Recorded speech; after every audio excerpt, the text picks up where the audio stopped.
Please welcome Michael Kelleher.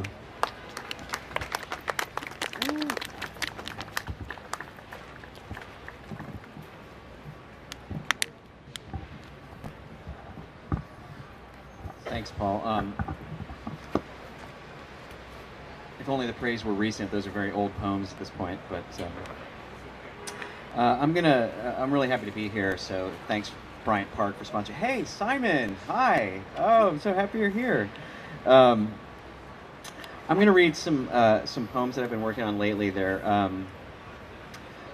My friend Isabelle Pellissier is a French artist who lives in Maine, and she's the kind of person who locks herself in her studio for 18 hours a day and is incredibly productive, not just as an artist, but also as a writer.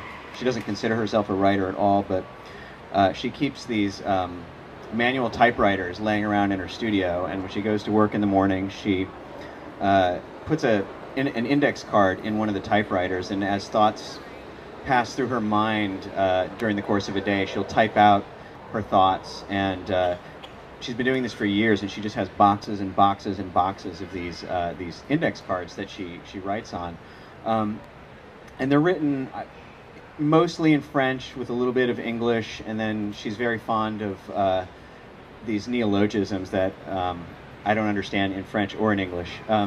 And recently she asked me if I wanted to translate some of these cards for her, which was a strange request because I don't speak French. But I took it up as some kind of a challenge, not really to teach myself French, but to do something with her cards, because I've always admired they have this poetic, fragmentary quality to them that is very pleasing. And so for the past year or so, she'll send me a stack of these cards, and I will type the French into Google Translate and sort of try and get a sense of what the ideas she's working with are, and then I write my own pieces that I would not call translations. They're more just sort of conversations with Isabelle's cards, and so I'm just going to read some of those. None of them have titles, so I'll just pause for a moment to let you know that they're done. To die in Benares at 8 a.m. A final pilgrimage, transmigration of the soul. So much blue, so many blues, un coup de bleu, and the whites of their eyes have disappeared. Thus, I immerse myself in vision. The light become a matter, a métier of prime importance. How it filters through how many windows, at what angle or angles, and at what time of day, which motes of dust, hair, dander, smoke float through it, and what lights up, what colors, and how does it change them, the light, and how does its intensity, pitch, the quality of it, how does the light hitting the same object each day transform its character from visible, vibrant thing to fading artifact, to crumbling ruin, to dust, floating like snowflakes through the empty room? And who once sat there, staring at the light? And what did they do? And who did they love? And where have they gone? What has become of their souls? Metempsychosis. Have they moved on to other bodies? Or have their bodies simply moved on? And what would they have been thinking, watching the light just now, as it crossed the carpet? What would its blue have made them feel? Would it have reflected their mood, or called up some memory from this or some other past life, one they'd shed step by step as they descended into, immersed themselves beneath the passing tide?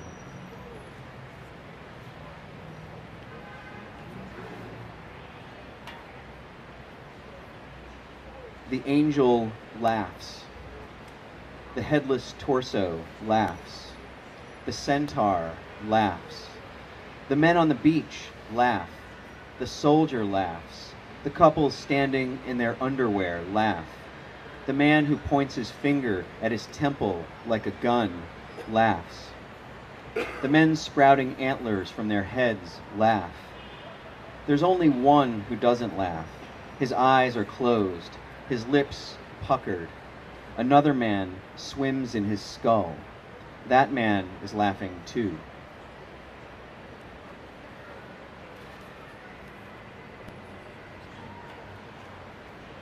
This day is for nothing, for atmosphere. The clouds are emanations. The snow, the wind, the trees, the little shed beside the house, the book, the color red, the pen, the music on the radio, emanations all, ambassadors sent from one world to the next.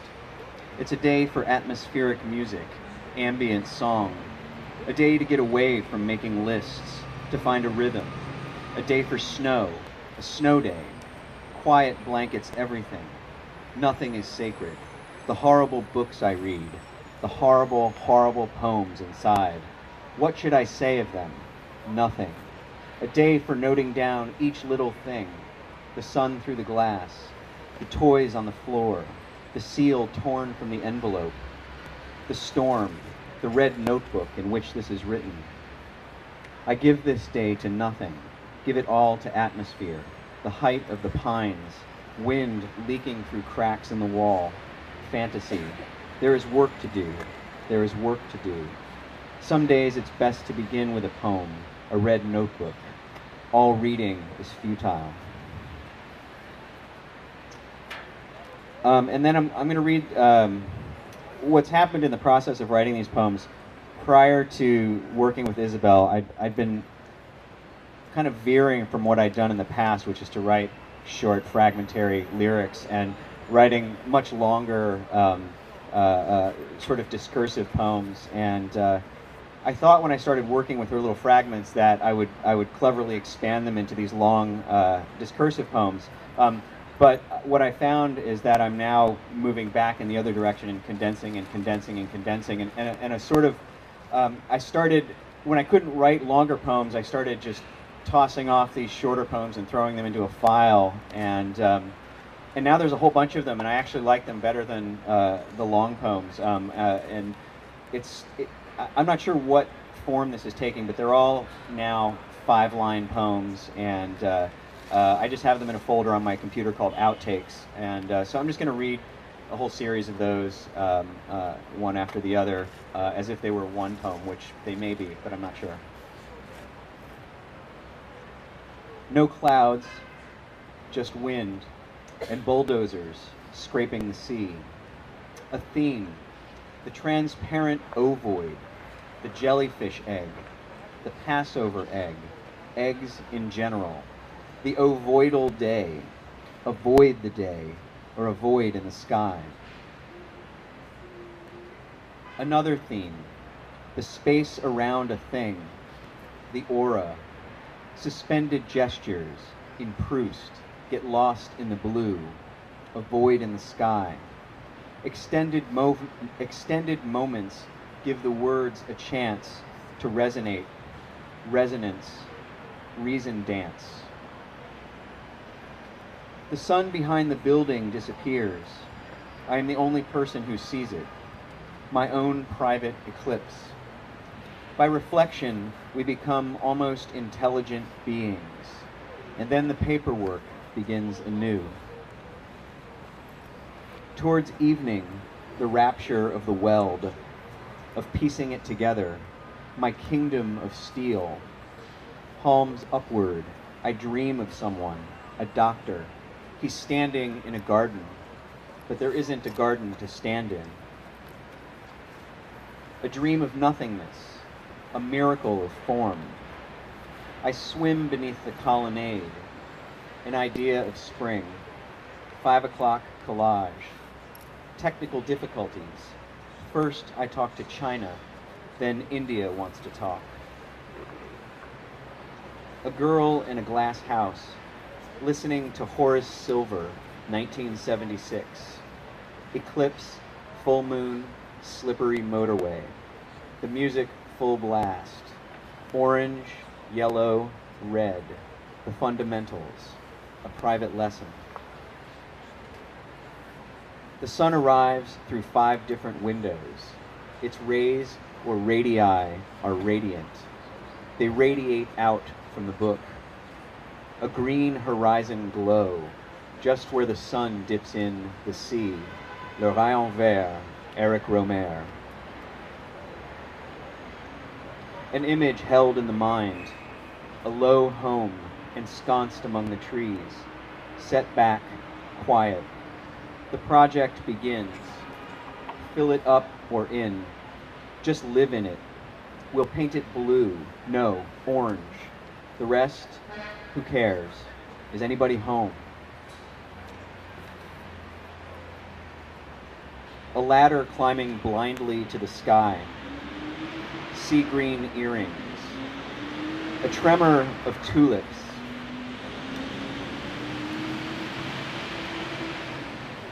Why we never speak of seismographs, faults, shifts in the plates. Wordless, California exhales, slips silently into the sea. The official owl rises at dawn, hoots, then flies off. The variegated grasses, the dog hunting backyard prey, ice blue eyes alert. A course prepared long in advance. The 39 steps go where exactly? Throw everything out, start again. Design a form, a shape. Imagine it in 3 dimensions, then bring the object to life. Or did I mean to bring it back to life? Was it always there, waiting to be seen? The car makes a turn, ends up in Texas. It's a big state, but we'll have to share it. Tarantulas, cowboys, marionettes. All those Cadillacs buried in the dirt. Heroes in miniature, shining in spurs.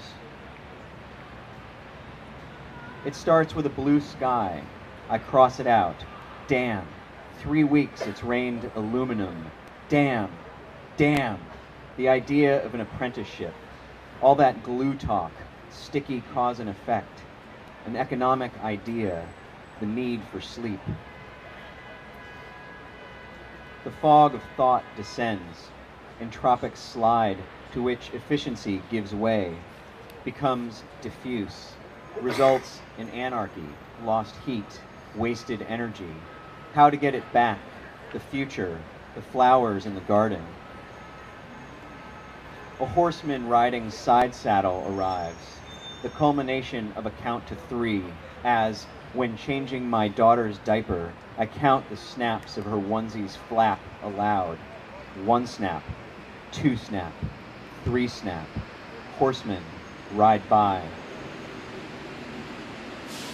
The cavalcade of little incidents includes falling in a ditch, locking keys inside the car, not paying AAA, losing my pen in Oregon, a chat with Sophie, and oh, another eclipse. Silence, or the thought thereof, an image of absolute quiet, of soundlessness. To read on a bench in the spring, the sun unseasonably bright, the grass tall, unmowed, an engine grinds. I reach for my idea.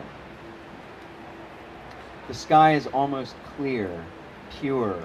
Great clouds trail away behind the storm. Medusa of rivers, star of the sea. Time to leave. He calls again, again, again. My house in storage. I am off the grid, starting now. Aristocratic dreams, or the longing for orange. Orange the sky, orange the earth, orange the faces of children in the street, orange everywhere you look. On her lips, a color, ruby red, the dance, a jig. She learned to empty out, to shed all trace of affect, memory, thought, to forget her gestures, movements, habits, leaving just the silence, the absence, those blank blue eyes, a camera taking in, recording all. On the steps to the bazaar, an ultrafine pen, a gold chain, an Estee Lauder bag. I leave them where they are and wander through the booths. An Englishman reads from his book, strong accent. The final chapter is long. The great flowers gone will never more light up a room. Sublime order, the din of ringing bells, tintinnabulation, heliotrope, 4 syllables, 2 beats. Again, I'm turning toward the sound, the sun.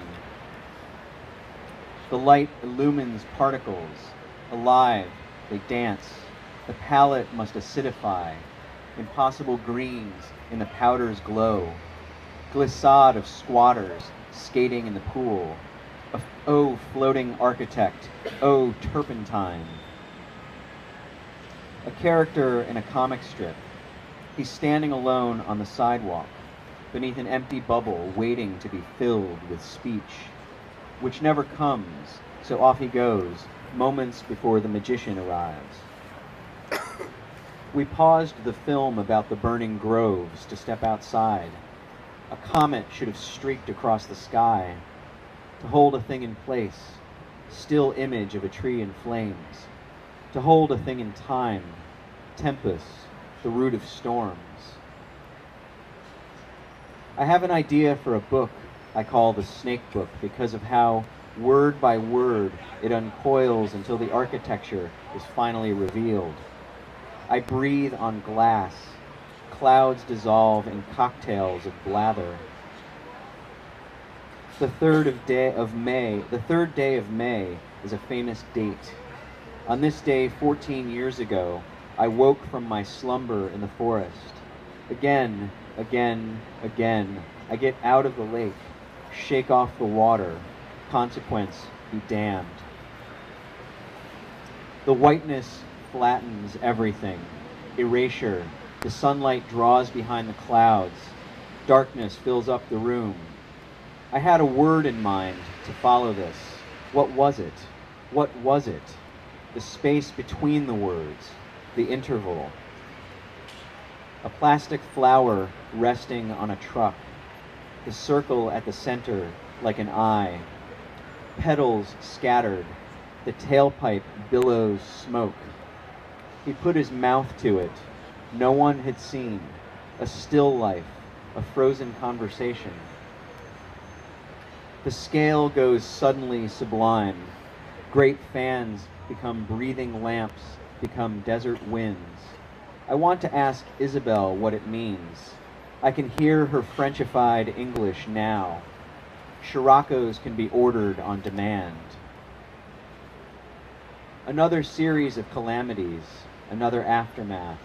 The swans below the castle nibble at their breasts, and here the poem appears, complete, as if the sea had flung its flotsam, someone else's trash. What is called nothingness is to be found only in time and in speech. In the sky, Madonna's on fire. Yes, I'm serious. The curtain with the coral-colored fringe, interval after interval, a life. Thank you.